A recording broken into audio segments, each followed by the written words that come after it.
네, 현재 진행 중인 국회 본회의에서 먼저 출생통보제 관련 법안은 통과됐습니다.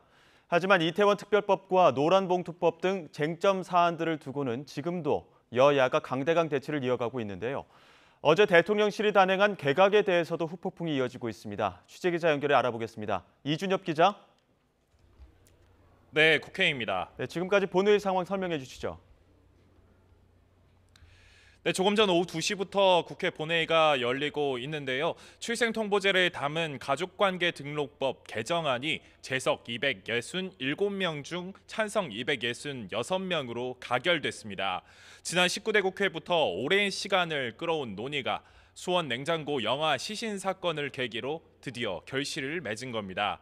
법안이 통과되면 공포 1년 뒤부터는 의료기관이 신생아의 출생 정보를 심평원 시스템에 등록하면 심평원이 지자체에 통보해야 합니다.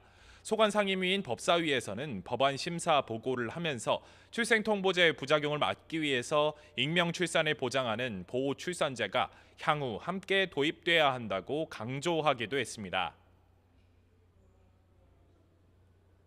현재 보건복지위원회에서 논의 중인 보호출산제 또한 함께 도입되어야 할 필요가 있다고 인식을 같이 하였습니다. 여야가 한마음으로 출생통보제를 통과시킨 것과 달리 쟁점 법안들을 두고는 거세게 맞부딪히고 있습니다. 오늘 본회의에서는 잠시 후 이태원 참사 특별법을 신속 처리 안건, 이른바 패스트트랙으로 지정하는 표결이 진행됩니다. 또 후쿠시마 오염수 방류 계획 철회 결의안 등 표결도 앞두고 있는데요.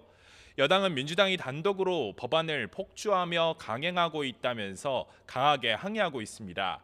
특히 이태원 참사 특별법의 경우 독소 조항이 많고 이번에 패스트트랙을 태우게 되면 선거 시기 통과시킬 수 있게 돼 정치적인 활용 의도가 있다고 비난했습니다. 사회적 전환을 막기 위한 근본적 입법에는 무관심이고 오로지 제2의 세월호를 위한 특별법 제정에만 관심입니다.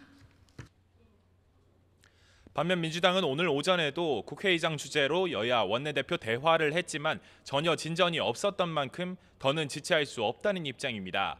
특히 대통령실의 장차관급 인사, 대통령의 반국가 세력 발언을 언급하며 전국을 더욱 꼬이게 하고 있다고 비판했습니다.